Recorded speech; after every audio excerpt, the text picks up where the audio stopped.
இப்ப ரெண்டு விஷயம். இப்ப கேசிபி அவர்கள் அவருடைய வழக்கின் தன்மையில பலருக்குமே குழப்பம் இருக்கும். பார்வையாளர்களுக்கு பலருக்குமேனா எந்த வழக்கு, எது மூல வழக்கு, எப்ப ஜட்ஜ்மெண்ட் வந்ததுன்னு. இப்ப சிவி சண்முகம் அவர்கள் இன்னைக்கு பேசுகிற போது அவர் ஒரு நிலைப்பாட்டில் இருக்கிறாங்க. நீக்கப்பட்டவங்க தான்.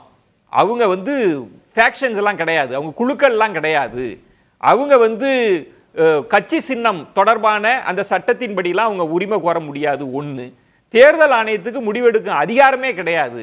பானர்ஜி வழக்கிலேயே அவங்க நீதியரசராக இருந்த போதே 2 முறை தெளிவுபடுத்தி இருக்கிறாங்க அப்படின்னு சொல்றாங்க. அதனால உச்ச நீதிமன்றம் கூட போக வாய்ப்பு இருக்கு அப்படின்னு. நீங்களும் காலையிலிருந்தே பல பதிவுகளில் இது இல்ல, இதுக்குள்ள ஒரு குழப்பம், இந்த தீர்ப்புக்குள்ள ஒரு குழப்பம் இருக்குன்னு சொல்லிட்டே இருக்கிறீங்க. நீங்க எப்படி பாக்குறீங்க? அடுத்த கட்டம் எப்படி நகரும்னு பாக்குறீங்க ஷியாம்? வழக்கின் பாதையை சொன்னது கேசிபி சொன்னது, அந்த பாதை சரிதான், அதுல எனக்கு மாற்று கருத்து கிடையாது. ஆனா இந்த லிட்டிகன்ஸ்ல 2 விதமா இருக்காங்க. எல்லாத்தையும் சேர்த்து ஒட்டுமொத்தமா ஒரு ஆர்டர் போட முடியாது. லிட்டிகன்ட்ல ஒரு ரகம் நீங்க சொன்ன மாதிரி ரெட்டையிலேயே முடக்கணும் என்பதுதான் அவங்களோட பிரேயர். உதாரணமாக புகழேந்தி, உதாரணமாக சூரியமூர்த்தி. கேசிபியோட ஸ்டாண்டு வேற. அவர் அப்படி சொல்ல மாட்டாரு. ரெட்டையிலேயே முடக்கணும், அதிமுக இருக்கக்கூடாது அப்படி சொல்லவே முடியாது. சொன்னா அதிமுக அடிப்படை தொண்டர்கள்லாம் ரொம்ப கோவிச்சு போயிடுவாங்க. அது எம்ஜிஆரோட சின்னம். எனவே அவர் ஸ்டாண்டு வேற, இவங்க ஸ்டாண்டு வேற. பட் ஒட்டுமொத்தமா ஒரு எரேனியஸ் ஆர்டரா தான் இது பாஸ் ஆயிருக்குங்கிறது என்னோட கருத்து. ஏன்னா சிம்பிள்ஸ் ஆர்டர்ல நீங்க இதை இன் அக்கார்டன்ஸ் வித் லா பரிசீலிங்க என்று சென்னை உயர்நீதிமன்றத்தில் 2 நீதிபதிகள் அமர்வு சொல்லுது. இப்ப சிம்பிள்ஸ் ஆர்டர்ல இதை பரிசீலிக்க முடியுமா என்றால் முடியாது.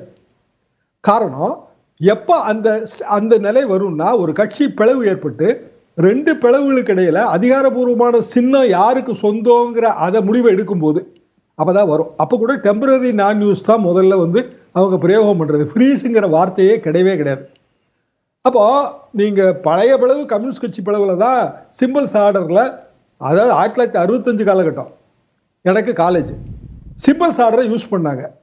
அதுக்கு பிறகு சாதிகளை வழக்கு வரும்போது, 71 வழக்கு வரும்போது சிம்பிள்ஸ் ஆர்டரை யூஸ் பண்ணாதீங்க, ஏன்னா ஒரு கட்சினா அவங்க அவங்க உறுப்பினர்களை தான் கேண்டிடேட்டா போடுவாங்க, கட்சியோட சின்னத்தை தான் பயன்பாட்டுக்கு கொடுப்பாங்க, சிம்பிள்ஸ் ஆர்டர் பத்தாது, 3 மெஜாரிட்டி டெஸ்ட் எடுக்கணும்னு சொன்னது. சாதிகளை மெஜாரிட்டி டெஸ்ட் 3ல 1 எம்எல்ஏ எம்பி நம்பர், 2வது பொதுக்குழு செயற்குழு உறுப்பினர்கள் எண்ணிக்கை, 3வது தான் பைலா. இப்ப கேசிபி சொல்றது எல்லாமே பைலா மேட்டர். இந்த பைலா 3வது டெஸ்ட். இதுவரைக்கும் தேர்தல் ஆணையம் பைலா டெஸ்ட் எடுத்ததே கிடையாது இந்தியாவில் இருக்கிற எந்த கட்சிக்கும். சிம்பிள் ரீசன் என்னன்னா, அவரே சொல்ற மாதிரி தொண்டர்களின் உரிமை, அதாவது உரிமை சம்பந்தப்பட்ட விஷயம். தேர்தல் ஆணையம் உரிமை சம்பந்தப்பட்ட விஷயத்துக்கு போக முடியாது. அவங்க கையில் இருக்கிற 2 ஆக்ட் தான் இன்னைய தேதிக்கு. ஒன்று மக்கள் பிரதிநிதித்துவ சட்டம், இன்னொன்று அவர்களோட சொந்த ஆணை சிம்பிள்ஸ் ஆர்டர், சின்னங்கள் தொடர்பான ஆணை. இந்த 2க்குள்ளேயும் இது வராது. அப்படின்னா தேர்தல் ஆணையம் என்ன செய்ய தவறியது என்னன்னா, முதல்ல சூரியமூர்த்தி பெட்டிஷனே அவங்க க்ளோஸ் பண்ணியிருக்கணும். ஆனால் அவங்க க்ளோஸ் பண்ணலை, இழுத்தடிச்சாங்க. இப்போ உண்மையிலேயே கேசிபி சொல்றது சரிதான். என்னன்னா, கிட்டத்தட்ட எனக்கு தெரிஞ்சு சசிகலா அம்மா பொதுச்செயலாளர் தேர்ந்தெடுக்கப்படுறதுக்கு எதிராக அவர் தான் மனு கொடுத்தாரு. 2017 சிஸ்தானி வழக்கு எல்லாமே சரி. ஆனா அவர் வேற ரகம், இவங்க வேற ரகம். இதுதான் இதுல இருக்கிற உண்மையான பிரச்சனை. இப்ப அதுதான் திரு ஷியாம், இதுல முதல் கோணல் முற்றும் கோணல்ன்ற மாதிரி எங்கோ ஒரு சிக்கல் இருந்திருது. கேசிபி அவர்கள் போட்ட வழக்கில் அவர் பைலாவை ஆதார சுருதியாக வச்சு அவர் ஆர்கியூ பண்றார். திருமதி சசிகலா அவர்கள் வந்த போதே, ஏன்னா அதிமுகவுக்கு என்று தனித்த விதி அது சிதைக்கப்பட்டிருக்கிறது, எங்க தொண்டர்களுக்கு அதிகாரத்தை கொடுக்கணும்ன்றது. ஆனா அது மாறி நீதிமன்றங்கள்ல மாறி இது எல்லாம் இருக்கு. இப்ப சிவி சண்முகம் அவர்கள் சொல்றாங்க, உட்கட்சிக்குள்ள அப்படி எப்படி வர முடியும் அப்படின்ற ஒண்ணு, அந்த திருத்தங்களை நாங்க இன்ஃபர்மேஷன் கொடுத்தா போதும் அப்படின்றதும்.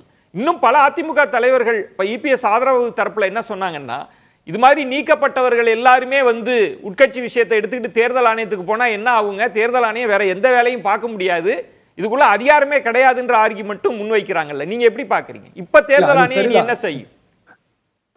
இந்தியாவில் இருக்கிற ஆயிரக்கணக்கான கட்சியில பல்லாயிரக்கணக்கான பேர் நீக்கப்படுவாங்க. அடுதலும் தொலைதலும் புதியதென்று சேர்க்கப்படுவாங்க, வருத்தம் தெரிவிப்பாங்க, தொடர்ந்து பார்க்கறது தான். அப்ப எல்லாருக்கும் ஃபர்ஸ்ட் ஸ்டெப் இன்ட்ரா பார்ட்டி மேட்டரை தீர்க்கிறதுக்கு ஃபர்ஸ்ட் ஸ்டெப் தேர்தல் ஆணையமா இருக்க முடியாது. காரணம் அது உரிமை சார்ந்த விஷயம் தான். அப்படி அலோவ் பண்ணா ஃபிளட் கேட் தான், வெள்ள கதவை திறந்து விடுறதுக்கு சமம். தேர்தல் ஆணையம் வேற எந்த வேலையுமே பார்க்க முடியாது. ஆனா தேர்தல் ஆணையம் பலமுறை ஒத்துக்கிட்ட விஷயம், இன்ட்ரா பார்ட்டி அஃபேரை நாங்க தலையிடுறதே இல்லை. இப்போ உதாரணமா நம்ம ஈவிகேஎஸ் அவர்கள் வெற்றி பெற்ற அந்த தேர்தல், அந்த தேர்தலில் இந்த டிஸ்பியூட் இருந்தது. அதாவது கேசிபி சொல்ற மாதிரி ஓபிஎஸ் வெர்சஸ் இபிஎஸ்ஆ இருந்த டிஸ்பியூட்ல உச்சநீதிமன்றத்தில் தேர்தல் ஆணையம் மனு போட்டுச்சு. என்னன்னா இதுக்கு எங்களுக்கு சம்மந்தம் இல்லைங்க, நாங்கள் இன்ட்ரா பார்ட்டி மேட்டரை வந்து தலையிட மாட்டோம்னு. அப்புறம் தான் உச்சநீதிமன்றம் ஒரு காம்ப்ரமைஸ் பண்ணி ரெட்டையிலைக்கு கையெழுத்து போடுற உரிமையை தமிழ்மகன் ஹுசைனுக்கு கொடுத்தது. அதுக்கு பிறகு வந்து தேர்தல் ஆணையம் வந்து பல கட்டங்களை தாண்டி அதுக்கு பிறகு 2024 லோக்சபா தேர்தல் வரைக்கும், அதுக்கு முன்னாடி நடந்த ராஜ்யசபா தேர்தல்கள், உள்ளாட்சி தேர்தல் எல்லாத்துலேயுமே வந்து ரெட்டையிலை தொடர்பாக ஏஃபார்ம் பிஃபார்ம்ல கையெழுத்து போடுற உரிமை யாருக்குங்கிறத சொல்லிருச்சு. அப்போ தேர்தல் ஆணையத்தோட அந்த முடிவை நம்ம எதுல எதிர்க்க முடியும்? தேர்தல் ஆணையத்தில் எதிர்க்கலாம். ஏத்தா அப்புறம் சிம்பிள்ஸ் ஆர்டருக்கு தான் போகணும். அப்படின்னா ஃப்ரீசிங் நம்ம சொல்றோம், டெம்பரரி நான் யூஸ் அப்படி நம்ம போகணும். ஆனா கேசிபி அது சொல்லவே இல்லை. அவர் வந்து பைலாவை தான் கொஸ்டின் பண்றாரு. எப்படி நீங்க திருத்தலாம்? திருத்தவே முடியாத விதின்னு தானே அது வகுத்து வச்சிருக்கிற விதி. அது எப்படி திருத்த முடியும்? எப்படி வந்து எடப்பாடி பழனிசாமி பொதுச் செயலாளருக்கு 10 பேர் இது பண்ண முடியும்? தொண்டர்களுக்கு உரிமை என்ன ஆச்சு? அதன்படி வந்தாலுமே ஷியாம், அதன்படி வந்தாலுமே இப்ப இந்த பொதுக்குழு இந்த தீர்மானங்கள்லாம் செல்லாது, நீக்கப்பட்டது செல்லாது. எல்லாரும் திரும்ப உள்ளுக்கு வாங்க, தேர்தல் அடிப்படை தொண்டர்களால் தேர்தலை வைங்க, யார் பொதுச் செயலாளர் அப்படின்ற இடத்துக்கு நகருமா? அப்படி தேர்தல் ஆணையம் சொல்ல வாய்ப்பு இருக்கா? தேர்தல் ஆணையம் வராது இல்லைங்க. தேர்தல் ஆணையம் வந்து ஒரு கட்சி ஏதோ விதியை திருத்திருக்காங்க, தப்பா திருத்திருக்காங்க, ரைட்டா திருத்திருக்காங்க, அது வேற விஷயம். அந்த கட்சியை விதி திருத்தமே செல்லாது அப்படின்னு தேர்தல் ஆணையம் முடிவு பண்ணணும்னா இவங்களோட ஏழியர் தாவால முடிவு பண்ணிருக்கணும். ஆனா அப்படி முடிவு பண்ணாம அவங்க வெப்சைட்ல ஏத்திட்டாங்க. இப்ப அந்த தேர்தல் ஆணையம் தன்னோட முடிவுல இருந்து பின்வாங்கணும் அப்படின்னு சொன்னா அது நீதிமன்றத்துக்கு தானே போக முடியும். திருப்பி அதுக்கு தீர்வு இதுல இப்ப கேசிபி சட்ட நுணுக்கம் தெரிந்தவர், கேசிபி சொல்றதே டோட்டலா இல்ல. கேசிபி சொல்றது டோட்டலா வேறங்க. நான் அவர் ஆதரிக்கிறேன். என்னன்னா அவர் சொல்றது அதிமுக ஒற்றுமையா இருக்கணும். அது கருத்தா சொல்றார். நான் அது அதற்குள்ள இல்ல. அதுக்கு வந்து அவர் என்னன்னா இத வந்து ஒரு டைட் கார்னரா பயன்படுத்துறாரு. ஓகே, அதுக்கு வந்து எதிர்வினை நீங்க சிவி சண்முகம் அவர்கள் எதிர்வினை ஆற்றிட்டாங்க. இப்ப இது ஒரு பெரிய நெருக்கடி கொடுக்க போகுது, எல்லாரும் ஒன்னு சேரணும்ன்ற தேவையை இந்த தீர்ப்பு கொடுத்திருக்குன்னு சொன்ன போது திரு சிவி சண்முகம் நீக்கப்பட்டவங்க தான் அப்படின்னு கடும் சொற்களை பயன்படுத்துறாங்க.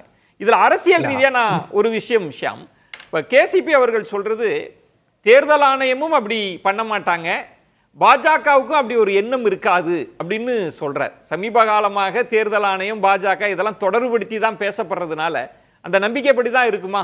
தேர்தல் ஆணையம் வந்து கேசிபி சொல்ற மாதிரி ஒத்துமையா இருங்கப்பா, ஒண்ணுக்குள்ள ஒன்னா இருங்க, சின்னத்தெல்லாம் நாங்க முடக்க மாட்டோம்னு தள்ளி இருப்பாங்களா? இது எப்படி இருப்பாங்க? அரசியல் ஜுடிஷியல் பாடிங்க, அது அட்வைசரி பாடி கிடையாது. எந்த கட்சிக்கும் அது அட்வைஸ் எல்லாம் பண்ண முடியாது. அதே நேரத்துல பிஜேபி பலவீனமான அதிமுகவினால பிஜேபிக்கு லாபம் கிடையாது. உண்மையிலே அது லாபம் யாருக்குன்னா திமுகவுக்கு தான் லாபம். பலவீனமான அதிமுகங்கிறது திமுகவுக்கு தான் லாபம். அப்போ ஏதோ கேசிபி சொல்றேன், சுருக்கமா சொல்லிடுங்க. பேரா 15ல சின்னத்துக்கு உரிமை கோரி நான் மனு செய்திருக்கிறேன். அது கரெக்ட் தான். சிவி சண்முகம் சொல்றாரு இல்லையா, அது எங்களுக்கு தெரியும். சின்னத்துக்கு உரிமை கோரி மனு செய்திருக்கிறோம். எங்களது முதல் நோக்கம் எடப்பாடி பழனிசாமி இயக்கத்தை ஒற்றுமைப்படுத்துவதற்கு, வலிமைப்படுத்துவதற்கு ஒத்துக்கொள்ள வேண்டும். அப்படி அவர் ஒத்துக்கொள்ளாவிட்டால் இது எப்படி? நீங்க சசிகலா இதுக்கு முன்னாடி வாங்க 2017ல அது திரும்ப வந்து நடக்கும். அப்ப எடப்பாடி பழனிசாமி இல்லாத அதிமுக உருவெடுக்கும்.